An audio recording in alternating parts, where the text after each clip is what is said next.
Dark Elf's Chosen, Season 2, Episode 5 by Celeste King. Previously on Dark Elf's Chosen. I was traveling with him, but then we got separated. An artifact? The magic just took over. Savannah's out there somewhere because of you. We need to do something. She's fading fast. For the unabridged version of this audiobook and more, go to worldsofprathika.com.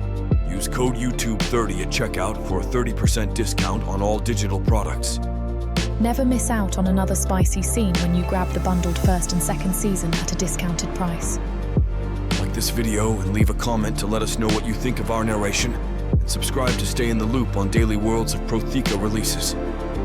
You're listening to Season 2 of Celeste King's Dark Elf's Chosen.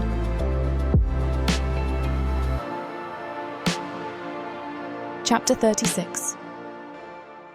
Savannah. The fire crackles, casting a warm glow that dances over Mara's sharp features. She sits across from me, her keen eyes reflecting the flickering flames. I stare into the fire, lost in my thoughts, though I know she watches me. "You've been quiet," Mara says softly. I nod, picking at a loose thread on my cloak. The weight of the healer's words still presses down on me. Pregnant.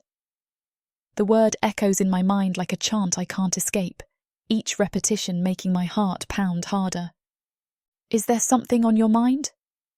Mara's voice pulls me back to the present, her tone gentle but probing. Her grey eyes, sharp and perceptive, seem to pierce through the darkness that clings to my thoughts. I hesitate, my fingers still twisting the thread. I glance up at her, her gaze steady and patient. "Just everything," I manage to say, though the truth lodges in my throat like a stone. She nods as if she understands more than I say. Maybe she does. Her half-minotaur senses always seem to catch what others miss. The night air cools as it brushes against my skin, mingling with the warmth of the fire.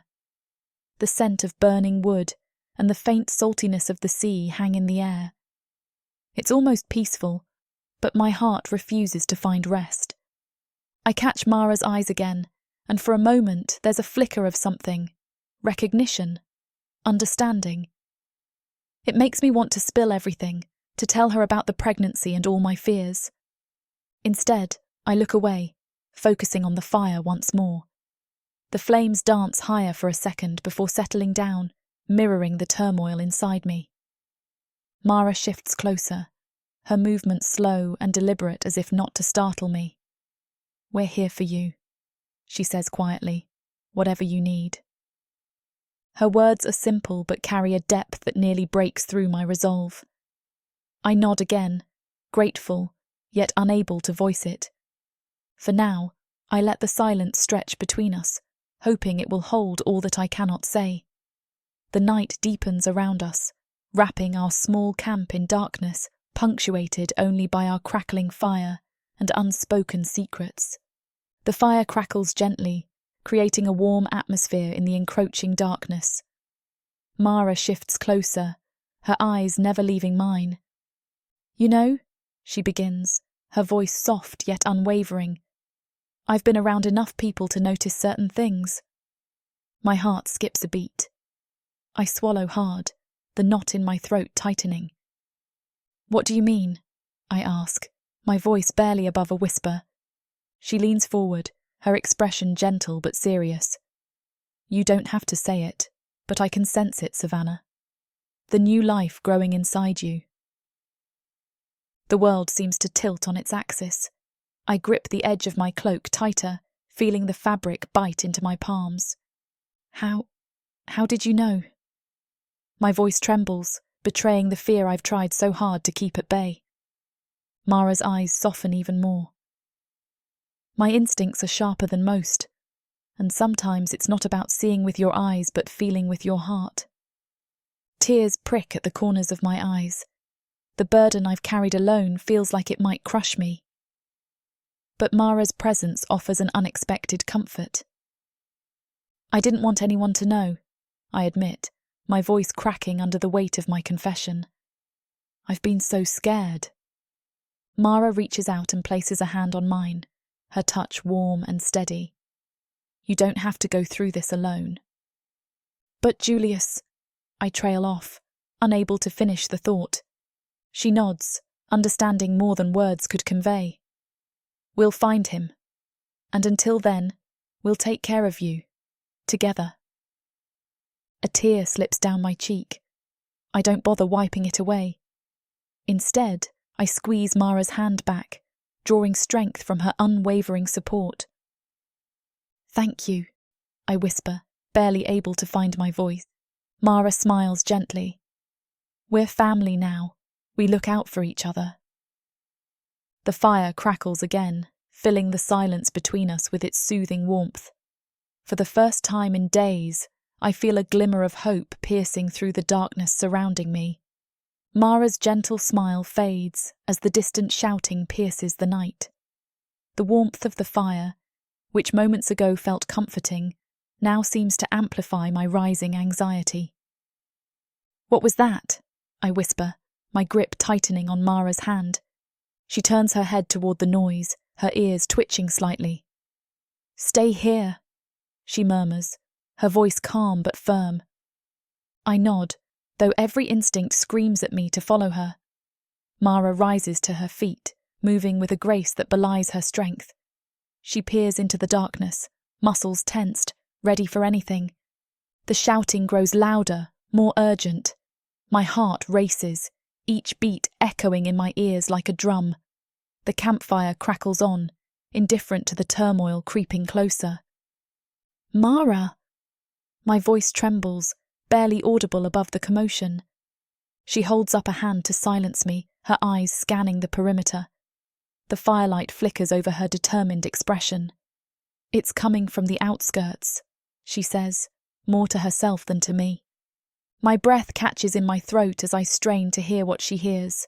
Shouts mingle with harsh commands and panicked cries. Whoever they are, they're getting closer. Mara crouches beside me again, her eyes meeting mine with a reassuring intensity.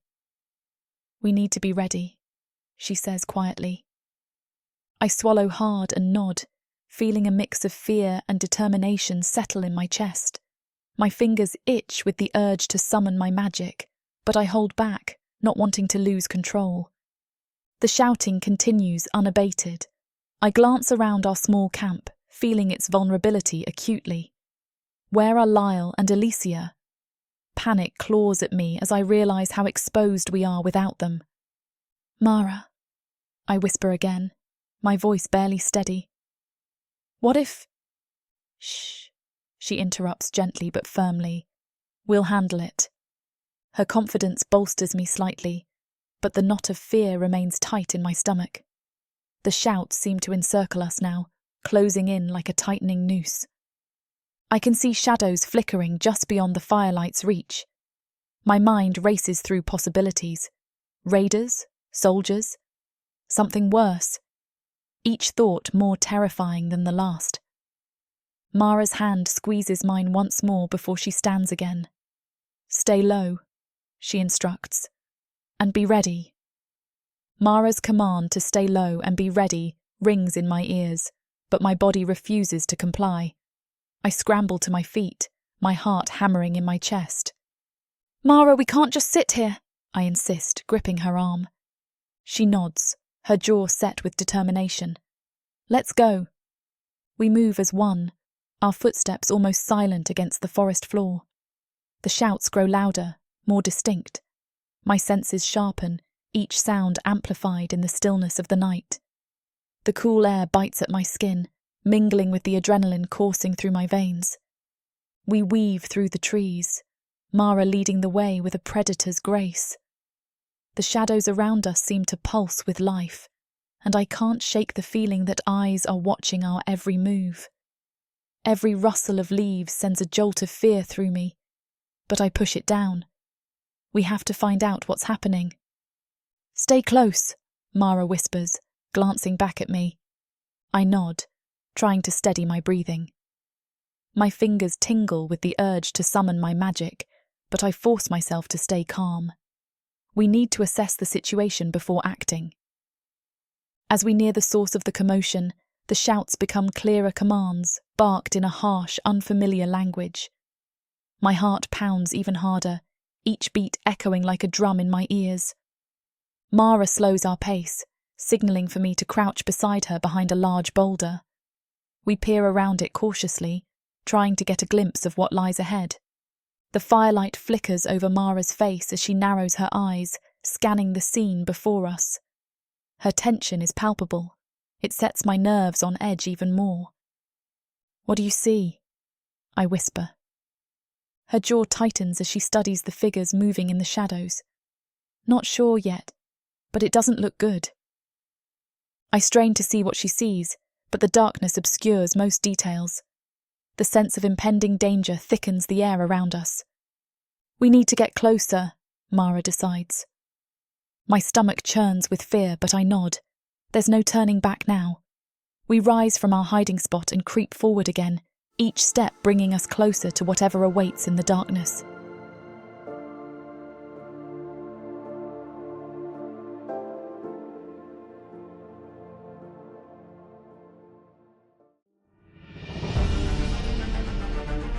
If someone had told me a month ago that I would be running for my life instead of sitting in the stuffy classroom of the bordello, preparing to be sold off to indoor, I would have laughed. The forest is not your safe space, little one. But there's no avoiding my fate. It's you. You're the one. I've spent my entire life training to be the perfect bride for the top-bidding dark elf. So much can change in so little time. You understand why you're being punished, right, child? Your blood. It sings to me. Please, let me out of here. You need to learn your place. But what are you? Where are you taking me? Run! I'm a bringer of death. No, you're not dying. I won't let you. You won't be able to get out. Let me go, please. Sadie, I will make you mine.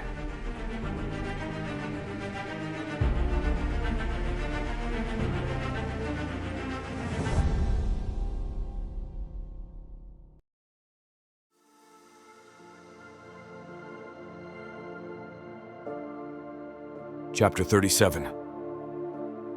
Julius.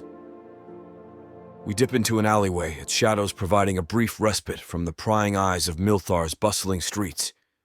The cool stone walls offer some relief as we lean against them, catching our breath.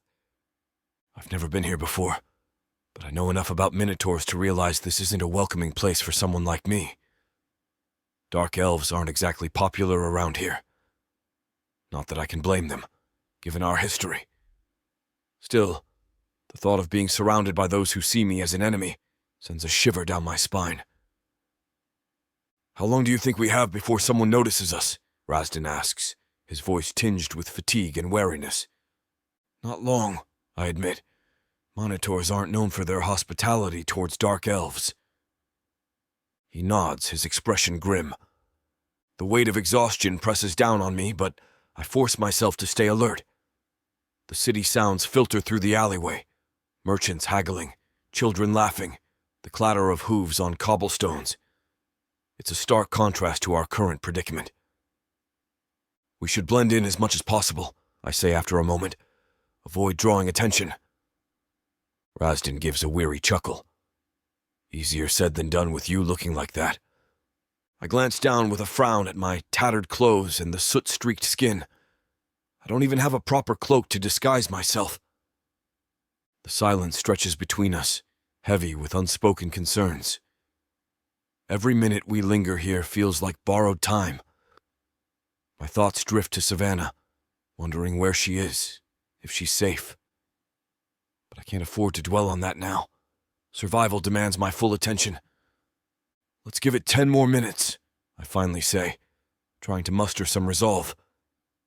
Then we move. Razdan nods again, his eyes closing as he leans back against the wall. I follow suit, allowing myself a moment of rest while keeping my senses sharp for any signs of danger. The air carries the briny tang of salt and sea, mixing with the distant aroma of citrus from nearby groves. I take a deep breath, letting the scent fill my lungs, momentarily clearing my mind of the exhaustion and pain. My body aches, muscles tight and unyielding, but I force myself to stay alert. I glance at Razdan. Even now, his face is tense, brows furrowed as if battling demons in his dreams. This Minotaur has saved me more times than I care to admit, especially after everything he caused. And yet, here we are, in a city where my kind is despised. How long can we remain unnoticed? The architecture here is imposing, ivory columns rising like giants, casting long shadows in the dwindling light. Sprawling monuments pepper the cityscape, their grandeur speaking of an ancient power. I shift my weight against the stone wall, its cool surface soothing against my fevered skin. Every part of me screams for rest, but my mind races with thoughts of Savannah. Is she safe? Does she know I'm alive? The uncertainty gnaws at me. A pair of Minotaur guards passes by our hiding spot, their deep voices rumbling through the air. I tense, holding my breath until they move on. I scan our surroundings again, ivory columns towering over narrow streets, their bases adorned with intricate carvings that tell tales of heroism and glory. It's a stark contrast to the damp tunnels we've just escaped from. For now, all we can do is bide our time and gather strength. My eyes drift shut for a moment before snapping open again at the sound of approaching footsteps. Razdan jolts upright, eyes darting around. Time to move, I say as I nudge him. I slip farther down the alleyway, snatching a cloak as we emerge into the streets and wrapping it around myself. We blend into the crowd, each step calculated to draw as little attention as possible. The streets are a cacophony of sounds, vendors shouting, children laughing, the clink of coins exchanging hands. The scent of grilled meats and fresh bread tempts my senses, but we have no time for distractions. We turn a corner, entering a narrower street lined with stalls selling trinkets and potions. A flash of metal catches my eye. Minotaur guards, their imposing figures unmistakable. They're moving with purpose, eyes locked onto us. "Razdan," I whisper urgently. "We've got company." He glances back, his eyes narrowing as they scan the bustling market behind us. With a curt nod, he mutters, "Stick to the plan. No deviations." I force myself to remain calm as the guards approach. Their leader, a massive Minotaur with intricate tattoos covering his arms, steps forward. "Apostate," he says gruffly. "You've been tracked." Razdan straightens up, meeting the leader's gaze without flinching. "Took you long enough." The leader snorts. "Always the defiant one." He shifts his attention to me, eyes narrowing. "And you brought a dark elf into our city?" I glance at Razdan and he gives me a subtle nod. This is it, the moment we've been waiting for. "I didn't bring him. He threatened me. I was forced." The guard sneers at me. "Sounds like an elf." His eyes cut at Razdan. "Not too unlike you. Bind them." This time I don't feel betrayed. This time I know the plan. The artifact lies somewhere within these walls, and we have one chance to retrieve it and restore my magic, starting with getting kidnapped. The moment the ropes bind my wrists, I know we're in for a rough ride. The guards shove us forward, their grip firm and unyielding. Razdan glances at me, eyes hard but filled with a flicker of determination. We barely make it a few steps before the leader barks an order, and the guards yank us to a halt. "You think you can waltz into Miltar like you own this island?" His voice drips with disdain. "You are nothing here." I try to stay calm, but the weight of our predicament presses down on me. "We don't mean any harm," I say, though my voice lacks conviction. The leader snorts, unimpressed. "Your words are useless." He gestures to his men. "Teach them a lesson." In an instant, fists and hooves fly at us. Razdan tries to shield me, his massive frame absorbing the brunt of the blows, but even he can't fend off all of them. Pain explodes across my ribs and face, each hit driving home the reality of our helplessness. "Enough!" Razdan roars, managing to shove one guard back before another punches him in the gut. He doubles over, gasping for breath. I stagger to my feet, blood trickling from a cut above my eye. "This isn't necessary," I gasp out. The leader steps forward, his gaze icy. Oh, but it is. He raises his hand, and the beating stops as abruptly as it began. Consider this a warning. We're dragged through the streets like captured animals, our weak resistance only earning us more jeers from onlookers. The grandeur of Milthar feels oppressive now, its towering columns and sprawling monuments mocking our plight. Hold on, Razdan whispers hoarsely beside me. I'm trying, I reply through gritted teeth. The building we're taken to is imposing, high walls adorned with intricate glyphs that seem to watch our every move. The air inside is cool and carries an unsettling silence that makes my skin crawl.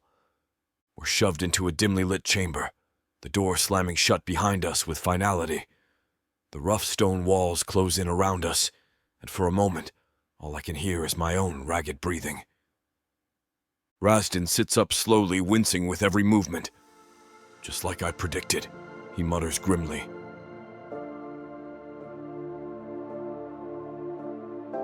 Chapter 38. Savannah.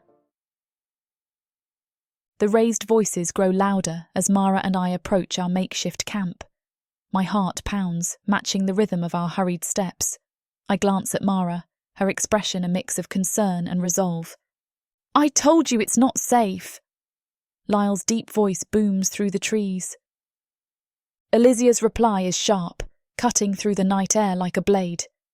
You don't understand the stakes, Lyle.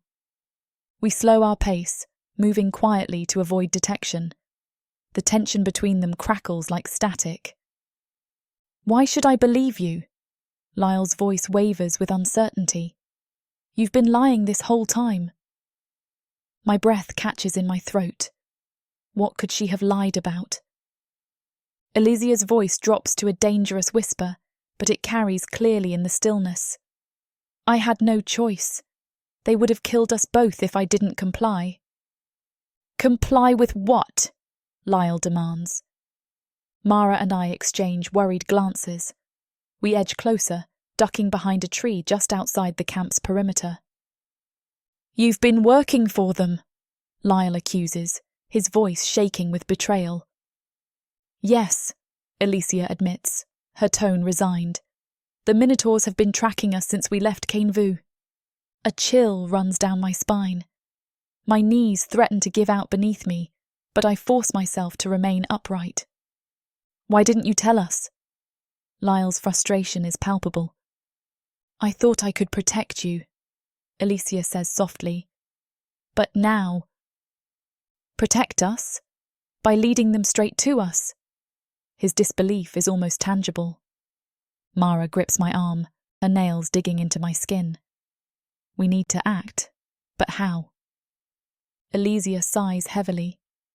They promised not to harm anyone if I gave them what they wanted. And what is that? Lyle asks through gritted teeth. Savannah, Elysia replies, her voice barely audible. The world seems to tilt beneath me. They want me. Mara pulls me back gently. Her eyes convey urgency without words. We need a plan, and fast. Lyle's voice hardens.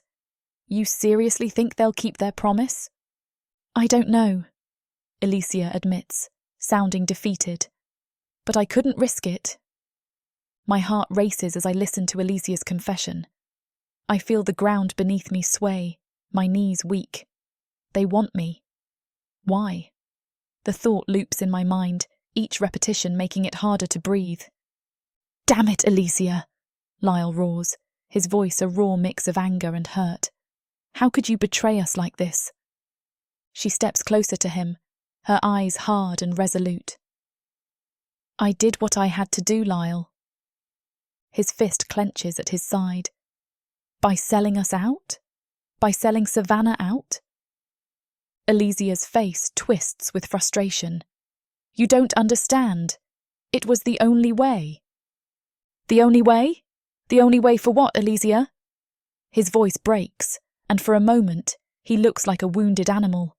Then, faster than I can blink, Elysia lunges at Lyle. Her movements are a blur of controlled fury. She lands a solid punch to his jaw, but he doesn't back down. Alicia, stop this. Lyle's voice is low and dangerous, a growl that sends shivers down my spine. Their struggle intensifies, becoming a blur of movement and raw emotion. Alicia's lithe form moves with lethal precision, each strike aimed with deadly intent, while Lyle's brute strength counters her every blow, his muscles rippling with effort. They dance around the campfire, shadows flickering wildly against the night, casting monstrous silhouettes that make the scene all the more surreal. The crackle of the fire and the thud of their blows fill the air, each moment stretching into an eternity. Mara tugs at my sleeve, her eyes wide with urgency. We need to go. I shake my head, too paralyzed by fear and confusion to move. The sounds of their fight, the grunts of exertion, the thuds of blows landing, fill the air around us. We can't leave them like this. There has to be a way to fix this. Lyle grabs Alicia's arm, twisting it behind her back. She grits her teeth against the pain but doesn't cry out. Tell me why, he demands through clenched teeth. Alicia's voice is strained but defiant. You wouldn't understand. The words hang in the air like an unspoken curse. Lyle hesitates for a split second, just long enough for Alicia to break free and land another punch to his ribs. I swallow hard, my mouth dry as sandpaper. Every fibre of my being screams at me to intervene, but my feet remain rooted to the spot. Then Lyle's fist connects with Alicia's jaw in a sickening crunch. She stumbles back, dazed but still defiant. Enough, he shouts, breathing heavily. My pulse races. I can't stand by any longer. If this continues, someone will get seriously hurt, or worse. I step out from behind the tree, raising my hands. Stop! My voice wavers but gains strength.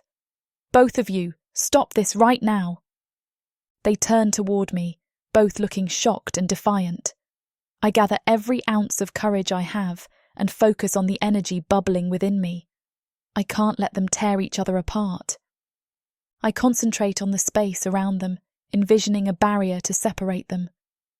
The air shimmers as I summon my magic, feeling it pulse through my veins like wildfire. For a moment, it works. An invisible wall forms between them, pushing them apart. Lyle stumbles back, eyes wide with surprise. Alicia gasps, clutching her chest as if she can feel the force of my magic. Please, I plead, my voice cracking. We need to work together. Fighting each other won't solve anything. The barrier holds for a heartbeat longer before it starts to waver. My head pounds with the effort, vision blurring at the edges. The strain is too much. I'm not strong enough to maintain it. Alicia's eyes narrow as she steps forward again. Savannah? No, I cut her off, desperation seeping into my tone. Just stop. But it's too late. My control slips entirely, and the barrier collapses in a flash of light. The backlash hits me like a tidal wave, knocking the breath from my lungs. I stagger, knees buckling under the strain. My vision wavers, but I see Lyle landing in a heap a few feet away, having been blasted by my magic too. Savannah! Mara's voice reaches me through the haze. I try to stay upright, but my body rebels, magic spiralling out of control within me. It feels like I'm being torn apart from the inside out. Alicia freezes, the fight with Lyle forgotten as she watches me collapse to the ground. Darkness encroaches on my vision. My limbs feel heavy and unresponsive. I hear Mara shouting something, her words lost in the roaring in my ears. The darkness creeps in, but through the haze, I see Mara rushing to my side. Her face is a blur of concern and determination. I try to reach out to her, but my limbs refuse to obey. Alicia, help me. Mara's voice cuts through the fog, filled with urgency. Alicia steps forward, her expression unreadable. Something isn't right. My heart pounds in my chest as I struggle to stay conscious. Mara leans over me, her touch gentle yet firm as she tries to help me stabilize my magic. Stay with me, Savannah. I blink, trying to focus on her face. The edges of my vision blur and twist, making it hard to see clearly. But then I notice Alicia moving closer, something glinting in her hand. Mara, watch out! My voice is barely a whisper, the words lost in the chaos of my own failing senses. Alicia's eyes lock onto Mara's with a cold intensity. Before Mara can react, Alicia strikes with a swift and deadly precision. The blade plunges into Mara's side, and a choked gasp escapes her lips. No, I whisper, horror washing over me. Mara's eyes widen in shock as she collapses beside me. Blood seeps from the wound, darkening the earth beneath us. Her breathing becomes shallow and ragged. Alicia? Why? My voice trembles with disbelief and dread. Alicia doesn't answer. She only looks down at me with an expression that chills me to the bone. My vision tunnels as I fight to keep my eyes open. The sight of Mara's lifeless body fills me with an overwhelming sense of helplessness. I want to scream, to fight back, but my strength ebbs away like water through my fingers. The world around me fades into a swirl of darkness and despair. As consciousness slips away, one thought remains clear. I'm vulnerable. I think Lyle is hurt. And Alicia is a traitor.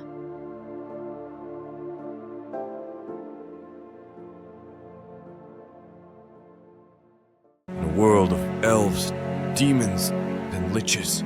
What would you choose? Power? Or passion? Would you stab the monster in the back? Or take him to bed? The immersive fantasy audiobook bundle has it all. Go to worldsofprathika.com to get access. Use code YouTube30 to get an additional 30% off. Prathika's magic is eternal. Audio bundles will make it immersive.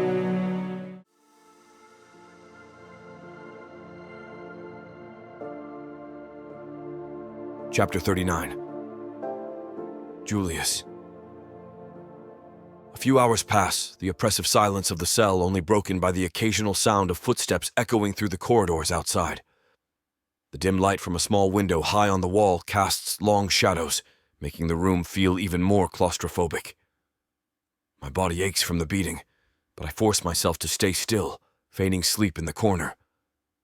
Razdan shifts beside me, his movements careful and deliberate. I crack an eye open just enough to see him sit up, his gaze fixed on the door. He's waiting.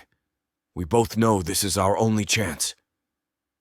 The sound of footsteps grows louder, approaching our cell. Razdan's posture changes, becoming more alert, more predatory. The key turns in the lock, and the door creaks open to reveal a lone guard, his expression a mix of curiosity and suspicion. Razdan stands, his chains rattling softly. "You," he says, his voice barely above a whisper. "I need to speak with you." The guard hesitates, then steps inside, closing the door behind him. "What do you want, apostate?" His tone is harsh, but there's an undercurrent of interest. Razdan takes a step forward, his eyes locking onto the guards. "I can help you," he says, his voice smooth and persuasive. "I know you have someone who needs healing." The guard's eyes narrow. "How do you—" "I have my ways," Razdan interrupts. "Bring us to the binding band of Aurelia when they ask for us. Let me get free and I will heal them. You know I have the power to do it." Silence stretches between them, the guards face a mask of indecision. I keep my breathing steady, my eyes barely open, watching the scene unfold through my lashes. "And why should I trust you?" the guard finally asks, suspicion lacing his words. Razdan tilts his head slightly, a faint smile playing on his lips. "Because you have no other choice. It's not like you'll seek out magic." The guard's resolve wavers, his hands clenching and unclenching at his sides. "And if I get caught?" Razdan's smile grows. "You won't. I'll make sure of it. Just bring me to the band, and I'll do the rest." The guard takes a deep breath, his eyes flicking to me. I keep perfectly still, willing my body to remain relaxed and unmoving. He looks back at Razdan, his decision made. "Fine," he says, his voice low. "But if you betray me, I'll kill you myself." Razdan nods, his expression serious. "I'm sure of it." The guard nods once, then slips out of the cell, the door closing softly behind him. Razdan lets out a slow breath, his eyes meeting mine as I sit up. It's late when he comes back for us, refusing to look at either of us. Iron chains clink as the Minotaur leads us from our cell to a massive hall, ivory columns reaching up to the painted ceiling. Razdan's posture stiffens beside me, his muscles tense beneath his red fur. "This is not what we agreed upon," Razdan growls, his voice low but filled with warning.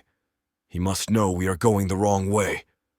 You're supposed to take us straight to the artifact."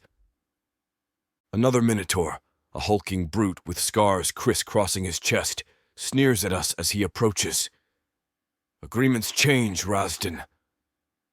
My fists clench at my sides. "What do you mean?" The scarred Minotaur steps closer, towering over me. "We don't need your filthy magic, nor will we help you get more." Razdan takes a step forward, his horns glinting menacingly in the torchlight. "You dare betray your own kind?" The brute laughs, a guttural sound that reverberates off the stone walls. "You're an apostate, hardly our kind." Before I can react, two other Minotaurs grab my arms and pin me to the wall. I struggle against their grip, but my weakened state makes it futile. "Razdan!" I shout as they restrain him too, his snarl echoing through the chamber. "They'll kill us both!" Razdan grits out between clenched teeth. I glare at our captors. "You won't get away with this." "Oh, we will," the scarred Minotaur says, a cruel smile playing on his lips. Panic surges through me as yank on my chains, shackles cutting into my skin. The chamber's walls seem to close in around us, amplifying my fear and helplessness. Razdan meets my eyes, desperation mirrored in his gaze. "We have to find a way out of this." "Any bright ideas?" I retort bitterly. "Working on it," he mutters under his breath. I open my mouth to reply, snapping it shut when I see one of the Minotaur pulling out a dagger. My heart stutters. The blade glints ominously, drawing my gaze. The Minotaur holding it advances on Razdan, eyes gleaming with malicious intent. "Wait!" I shout, my voice echoing off the cold stone walls. "You don't need to do this!" The brute ignores me, focusing on Razdan. "Apostates like you deserve nothing but death." Razdan snarls, defiant to the last. "You'll regret this." The dagger plunges into Razdan's side, deep and unforgiving. Blood spurts out, staining his red fur a darker shade. Razdan gasps, his green eyes widening in shock before narrowing with pain. "No!"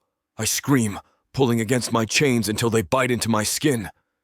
The Minotaur twists the dagger before yanking it out, leaving a gaping wound. Blood pours out, pooling around Razdan's hooves and spreading across the floor like a crimson tide. Razdan collapses to his knees, hands clutching at the wound futilely. His breaths come in ragged gasps as more blood flows out, creating a grotesque puddle around him. His strength wanes, his once powerful form now hunched and trembling. "Why?" I demand, voice breaking with a mix of rage and helplessness. The scarred Minotaur sneers at me. "Don't worry, you're next." I look down at Razdan, my heart pounding in my chest. His eyes meet mine one last time before they close, his body slumping to the ground in a lifeless heap. Blood continues to seep from his wound, the pool growing larger by the second. The sight paralyzes me. My limbs feel like lead. My heart pounds in my chest. I want to scream, to fight back, but I can't move. Razdan's green eyes haunt me even after they close for the last time. The scarred Minotaur steps back, wiping the bloody dagger on his fur. "Now then," he says, turning to me with a satisfied grin. "Where were we?" Before I can react, another Minotaur grabs Razdan's body and drags it away, leaving a crimson trail across the stone floor. The sound of his hooves scraping against the ground echoes through the chamber. "No," I whisper, my voice barely audible. The loss of Razdan hits me like a blow to the gut. He may have betrayed us, but he didn't deserve this. "Eyes forward," the scarred Minotaur barks, snapping my attention back to him. "Your turn." I try to summon my magic, any spark of fire that might help me fight back. But nothing comes. My hands remain empty, powerless. The realization stabs at me. I'm useless without my magic. As he approaches with the dagger raised, my mind races for any way out of this. The chains rattle as I pull against them again, but they hold firm. Desperation claws at me. There has to be something I can do. But before I can think of anything else, he's upon me, dagger glinting in the torchlight. Razdan's blood forms a dark pool that creeps toward me. The sight turns my stomach. My mind reels. Razdan might be dead. No, he is dead. I have to accept that. The scarred Minotaur's cruel grin snaps me back to the present. The dagger in his hand glints menacingly, its blade still slick with Razdan's blood. He steps closer, his eyes locking onto mine with a predatory gleam. I struggle against my chains, desperate for any semblance of strength. My muscles ache, and my wrists burn where the shackles cut into my skin. I need my magic, but it's gone, dwindled to nothing. I feel exposed, vulnerable in a way I haven't felt in years. "Ready to join your friend," the Minotaur taunts, lifting the dagger higher. I grit my teeth, trying to summon even a spark of fire from within me. Nothing. The frustration boils inside me, mixing with the fear and helplessness. How did it come to this? Razdan's sacrifice flashes through my mind, his last defiant snarl before the dagger plunged into him. "Why are you doing this?" My voice comes out hoarse, barely more than a whisper. The Minotaur's laughter echoes through the chamber, a chilling sound that scrapes against my nerves. His eyes gleam with hatred as he closes the distance between us. "You dark elves," he sneers, "always so reliant on your filthy magic. Disgusting." I struggle against my chains, frustration bubbling up inside me. "You don't know anything about us." "Oh, I know plenty," he retorts, raising the dagger higher. "Your kind thinks you're superior because of your magic. But look at you now, weak and powerless." The words sting more than they should. He's right, and it gnaws at me. Without my magic, I'm nothing but a shell of who I used to be. "You think you're better than us because you don't use magic?" I spit back, trying to mask my fear with anger. "We don't need your corrupting magic," the Minotaur growls. "We have strength and honor, qualities you could never understand."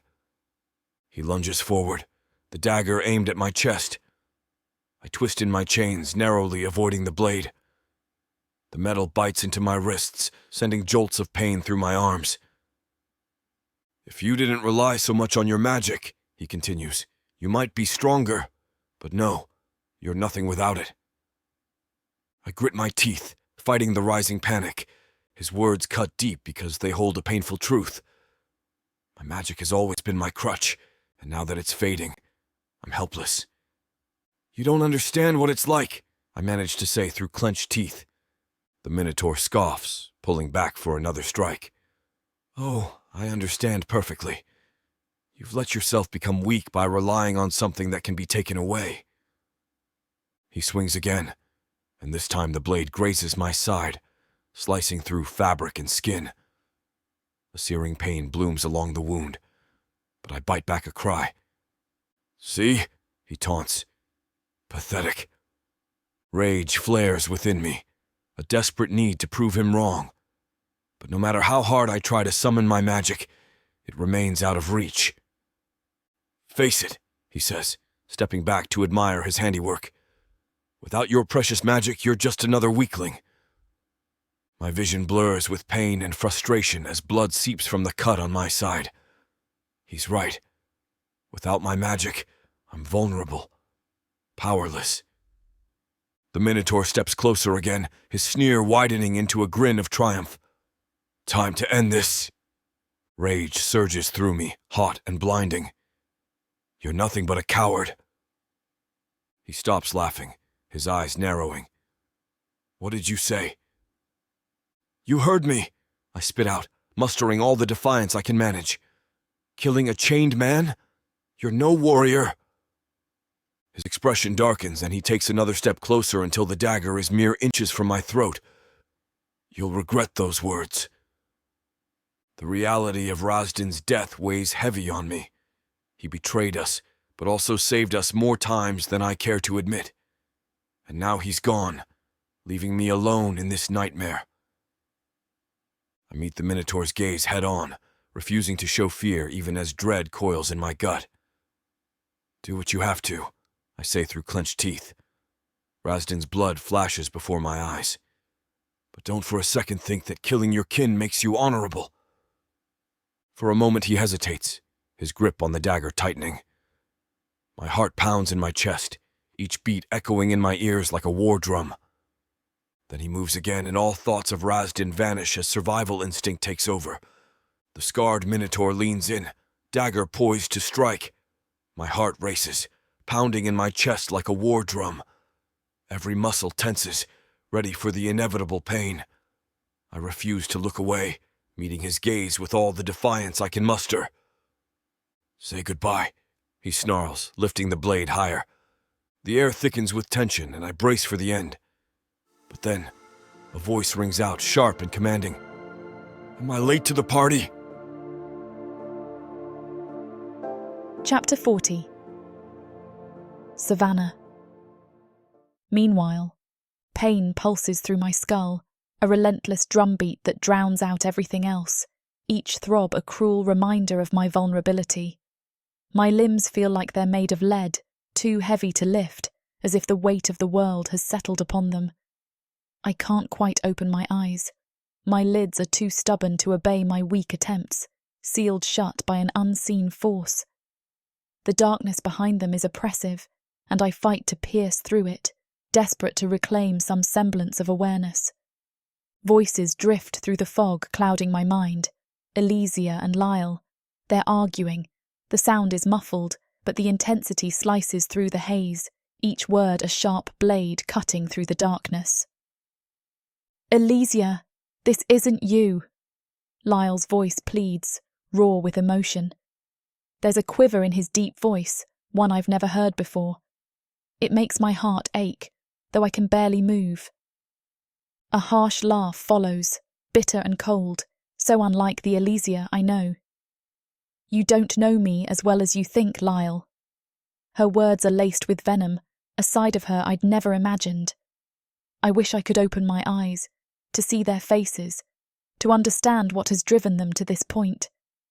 But the weight of my eyelids keeps me trapped in the darkness, a helpless spectator to their unfolding drama. I try to focus on their words, but my mind slips in and out of coherence. My body refuses to move, locked in this frustrating limbo between consciousness and oblivion. You don't have to do this, Lyle continues, his voice cracking. We can fix this, together. Fix what? Elysia's voice sharpens, cutting through the air like a blade. This is bigger than us. The desperation in Lyle's tone tugs at something deep inside me. Bigger than betraying your friends. Bigger than killing Mara. A silence follows, heavy and suffocating. My heart pounds against my ribs, each beat a painful reminder of my helplessness. Elysia's voice softens, almost a whisper. I didn't want it to come to this. But it did, Lyle says, a mix of sorrow and anger lacing his words. We have to fix this. My fingers twitch against the cool ground, a small victory in this battle for control over my own body. I need to move, to do something, anything, but the world remains dark and unyielding behind my closed eyes. Alicia's voice turns steely again. No, I did what I had to do. No, Lyle counters firmly. You chose this path, but it's not too late to change it. Their voices fade in and out, like whispers carried away by a fickle breeze. It's as if they're moving further away, or perhaps my consciousness is slipping again. I cling to their argument like a lifeline, desperate to anchor myself in the storm of their words, to stay tethered to this fragile reality. "There's no changing this," Elysia shouts, her voice tinged with a mix of frustration and finality. "Why don't you understand?" A sharp gasp follows, an audible struggle maybe. My heart races, but before I can piece together the fragments of their conflict, the darkness pulls me under again, swallowing me whole. Grunts and shouts pull me from the depths of darkness. I force my eyes open, vision swimming with shadows. My body feels like a dead weight, each movement a monumental effort. The argument between Elysia and Lyle crescendos, words now indistinguishable from the raw emotion driving them. Elysia's scream pierces the air, sharp and chilling. I strain to turn my head, the world tilting precariously. Lyle stands a few feet away, clutching his throat. Blood seeps between his fingers, dark and viscous. His eyes widen in shock and pain, a sight that sends a jolt of terror through me. "Lyle!" The word escapes my lips as a strangled whisper. My body screams in protest as I try to push myself up, muscles trembling under the effort. The coppery scent of blood fills the air, mingling with the earthy smell of the damp ground beneath me. I can barely process what's happening, the scene unfolding in a surreal, nightmarish haze. Elysia's eyes dart to me, her expression a twisted mix of regret and resolve. For a moment our gazes lock, and I see the storm raging within her. But there's no time to understand, no time to question. Lyle's knees buckle and he collapses, his hand still pressed against the wound that's draining his life away. Panic surges through me, and with a desperate burst of energy, I reach out toward him. "Hold on, Lyle," I plead, my voice trembling. "Please, just hold on." Blood pools beneath Lyle, staining the dirt an ominous red.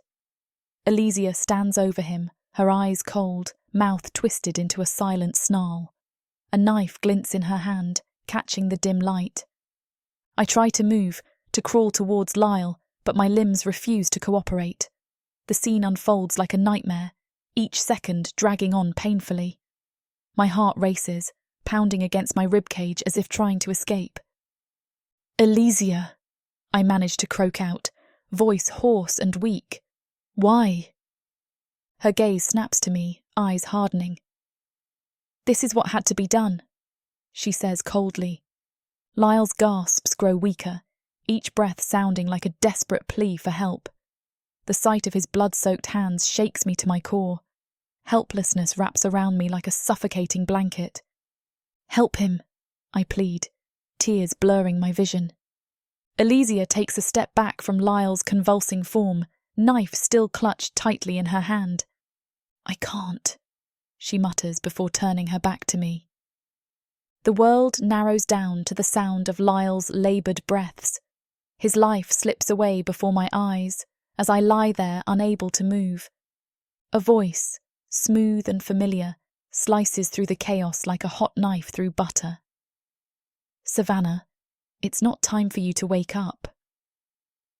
My blood turns to ice. That voice, I'd recognise it anywhere. My breath catches in my throat, and I feel a cold sweat break out across my skin. "No," I whisper, my voice barely audible, more a thought than a sound. But the darkness doesn't relent, and neither does the voice. "You need to rest," he continues, the words dripping with a false sense of concern. "You've been through so much." The world around me shifts, growing even darker if that's possible. My mind races, trying to push through the fog. I need to wake up. I need to get away from this nightmare. "You can't escape this," he says, as if reading my thoughts. "You never could."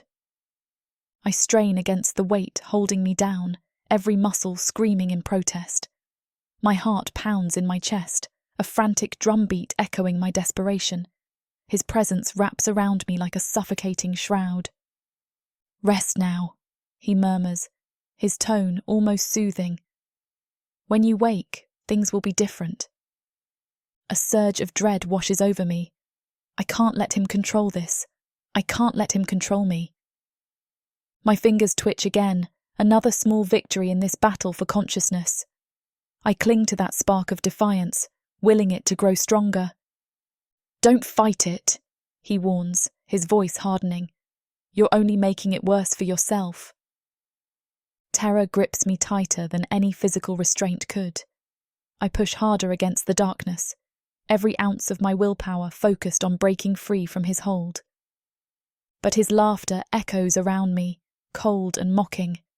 Stubborn as always, he says with a hint of amusement. Go back to sleep now.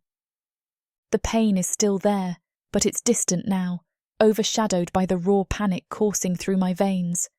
Everything else fades into background noise as I grapple with the fear that overwhelms my senses. I whimper, the sound fading into nothing as everything turns black again. My mind scrambles for a foothold, a sliver of light in the consuming darkness. The edges of my vision blur, distorting the last image of Alicia's piercing green eyes filled with determination. I feel a desperate need to hold on to something real, something solid, but it slips through my fingers like sand. Sounds warp, voices blend into an incomprehensible hum, and I fall deeper into the abyss. My heart races, each beat a thunderous echo in my ears. A part of me screams to fight, to resist the pull, but the darkness is relentless, tightening its grip with every passing second. It finally wins, and my consciousness sinks away.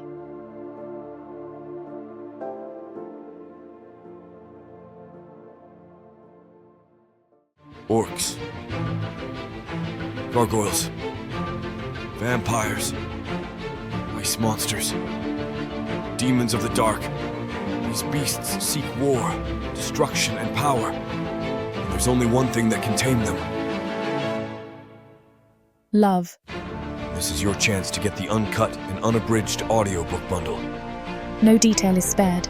Use discount code YouTube30 for an additional 30% off of the already discounted price. Go to worldsofprathika.com. Get access to countless audiobooks and discounted bundles where I talk you through every last scene. Prothika's magic is eternal. Audio bundles will make it immersive.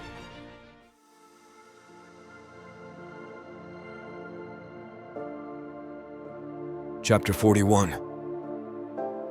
Julius. A commotion stirs at the entrance of the chamber, pulling my attention from Razdan's lifeless form.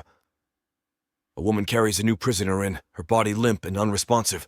My heart skips a beat, recognizing the fiery cascade of red hair. Savannah, I whisper, the word barely escaping my lips. Her eyes are closed, face pale against the harsh light of the chamber. My stomach churns at the sight. What have they done to her? I struggle against my restraints, muscles straining in a futile attempt to reach her. The guards shove her roughly to the ground, and she lands with a sickening thud. They show no care for her condition, no recognition of her fragility. Get your hands off her, I shout, voice hoarse with desperation. One of the minotaurs sneers but doesn't move closer. Savannah remains still, an eerie calm around her that frightens me more than any battle we've faced together. She doesn't stir or react, even when one guard nudges her with his staff. I focus on every detail, her shallow breaths, the faint rise and fall of her chest. Relief mingles with dread. She's alive, but how long can she last like this? I force myself to remain calm, though every instinct screams at me to tear these creatures apart.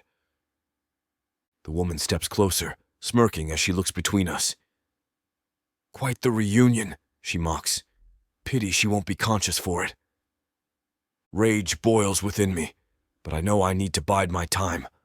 Any reckless move now could cost Savannah her life. What do you want? My voice is cold steel, masking the tempest inside. The woman chuckles, clearly enjoying his dominance. Oh, you'll find out soon enough. Savannah's unconscious form tugs at every protective instinct I have. Memories flash, her smile under starlit skies, her laugh mingling with ocean waves, the warmth of her touch during our moments of stolen intimacy. I swallow hard and lock eyes with her. If she dies... The threat hangs heavy in the air between us. She merely shrugs and turns away, dropping Savannah on the floor in a crumpled heap, just out of reach. "You bitch!" I call out, anger searing my weary bones. The woman continues to walk off as if my insult fell on deaf ears. The Minotaur guard returns with another figure in tow, a robed elf whose eyes gleam with malice and curiosity. "We have questions," he announces coldly, looking between us with a calculating gaze. The robed elf steps closer, his presence commanding and familiar. My heart hammers in my chest as recognition dawns. His eyes, cold and calculating, meet mine with a spark of malicious delight. "Grandfather," I breathe, disbelief mingling with fury. "You?" He nods, a cruel smile curling his lips. "Surprised, Julius? You shouldn't be." I can hardly process the revelation. The man who raised me with iron discipline now stands before me as the orchestrator of our suffering. My mind reels with questions, but only one escapes my lips. "Why?" His smile fades into a sneer. "To end this farce of a relationship and settle old scores," he says, voice dripping with disdain. "You've always been a disappointment, Julius." Rage flares within me, hot and uncontrollable. "A disappointment?" I spit the words out. "You've done nothing but manipulate and control." He steps closer, his eyes narrowing. "You chose to consort with a human," he says, voice low and dangerous. "A weakness I cannot tolerate." I lurch forward against my restraints, the urge to protect Savannah overwhelming every rational thought. "Leave her out of this!" I shout. He laughs, a cold, mirthless sound that echoes through the chamber. "She is the very reason you are here," he says, stepping back and folding his arms. "Your foolish attachment has made you weak." My mind races as I try to comprehend the full extent of his betrayal. He planned this, all of it, to tear us apart and assert his control once more. "I won't let you win," I say through gritted teeth. Grandfather's eyes bore into mine, filled with loathing. "You've embarrassed our family for the last time, Julius. This relationship is an abomination." His words slice through me, but I stand firm. This was never about honor. This is about your twisted pride. The tension is unbearable, a palpable force that makes the air thick and hard to breathe. Savannah's grip on my hand tightens, her silent support grounding me amidst the turmoil. Grandfather sneers, his contemptuous gaze shifting to Savannah. "She's made you weak. A liability." I glare at him, fury bubbling just beneath the surface. "Savannah is my strength," I counter, voice steady despite the rage threatening to consume me. He laughs, a cold and hollow sound that reverberates off the stone walls. "Strength? She's nothing but a distraction." "You're wrong," I say, my voice low but resolute. "We are stronger together than you can ever understand." Grandfather's expression hardens, his eyes narrowing to slits. "You've always been a fool, Julius," he hisses, blinded by sentimentality and weakness. The weight of his betrayal presses down on me, suffocating in its intensity. Yet I refuse to back down. "Your obsession with control has blinded you," I retort. "This isn't about family or honor. It's about your inability to let go."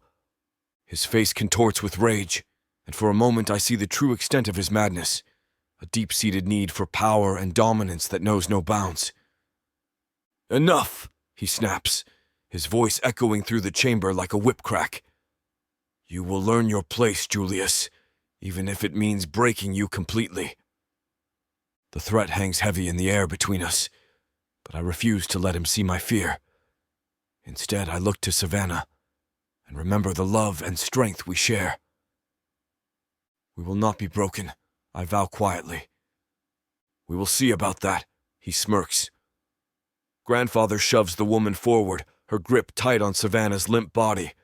My heart races as I see her unresponsive form, fear gripping my insides like a vice. "Let's get on with this, Alicia," Grandfather commands the woman, his voice devoid of any emotion. "Gladly," she responds, a sinister grin spreading across her face. Alicia picks Savannah up from the cold, hard ground. Her head lolling, a soft groan comes from her throat. "Why are you doing this?" I demand, my voice cracking with a mix of anger and desperation. Grandfather ignores my question, turning his attention to the Minotaurs. "Ensure they both cooperate," he orders coldly. The Minotaurs laughs, a deep rumble that sends chills down my spine. They look at Grandfather for confirmation, and with a nod, they follow Alicia as she takes Savannah closer to some kind of ritual circle etched into the stone floor. After placing her back down, Alicia stands off to the side, eyes downcast. For a moment, our gazes meet, and I swear I see something resembling regret in her eyes. But then she looks away, avoiding my silent plea for help. Grandfather steps forward, examining the circle with meticulous precision. "This is where it ends for you two," he says softly but with undeniable malice. I feel a surge of helplessness wash over me as they position Savannah in the center of the circle. Her chest rises and falls faintly. She's still breathing, still alive.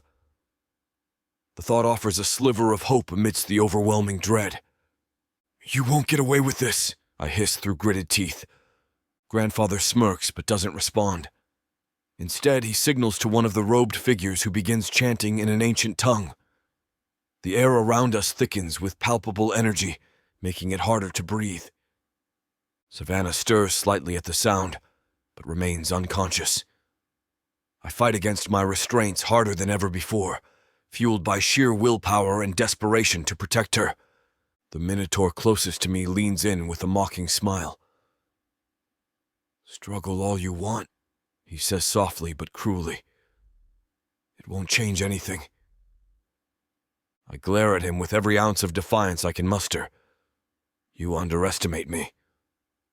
He laughs again but steps back as if giving me space to contemplate our grim fate. As they continue their preparations around Savannah's limp form, all I can do is wait for an opening, a chance to turn this nightmare around.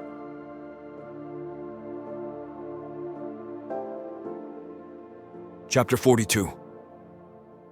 Julius. The Minotaur grabs Savannah, their rough hands binding her wrists. She winces, the pain pulling her closer to consciousness. My heart hammers in my chest, every muscle straining against the restraints that hold me. "Stop. You must release Julius first," Grandfather demands, his voice a cold command. "Per our agreement." The lead Minotaur narrows his eyes, a flicker of amusement dancing in them. "And why should we do that?"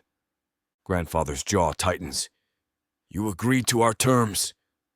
"Terms change," the Minotaur replies with a casual shrug, his grip on Savannah tightening. "I say we keep both of them. 2 dark elves are more valuable than 1. I can see the fury boiling beneath Grandfather's exterior. His nostrils flare, and his fists clench at his sides. "You dare go back on your word!" he spits out. The Minotaur laughs, a deep, resonant sound that echoes through the chamber. "By now you should know your word means nothing to us. You overestimate your leverage here." I seize the moment of distraction to tug at my bindings again, feeling the rough edges bite into my skin. I need to break free. Savannah's life depends on it. "You think you can betray me and get away with it?" Grandfather's voice rises, his control slipping. The Minotaur steps closer, looming over him with an air of casual menace. "You're not in a position to make threats." The tension thickens around us like a suffocating fog. Savannah stirs again, her eyelids fluttering as she fights to wake up. "Leave her alone!" I shout, my voice raw with desperation. The Minotaur ignores me, focusing instead on Grandfather. "We'll take both of them off your hands and rid you of your problem." Grandfather's eyes blaze with anger and fear, a rare combination for him. He opens his mouth to argue further, but the Minotaurs are done listening. "Bind him," the lead Minotaur orders, pointing at grandfather. My grandfather stumbles back a step, shock and rage warring on his face as 2 more minotaurs advance on him. "No!" he shouts, but it's too late. They grab him roughly, their intentions clear. As they drag him toward the ritual circle beside Savannah, I thrash against my restraints with renewed vigor. The bindings cut deeper into my flesh, but I don't care. I have to protect Savannah, no matter what it takes. The minotaurs drag grandfather toward the ritual circle, his eyes burning with rage. I tug at my restraints, feeling the coarse rope bite into my wrists. "Release me, you brutes!" Grandfather's voice booms, a spell forming on his lips. One of the minotaurs snarls and raises a heavy axe. Before he can swing it down, grandfather's hands ignite with a brilliant blue flame. He thrusts his palms forward, sending a searing blast of magic that scorches the minotaur's chest.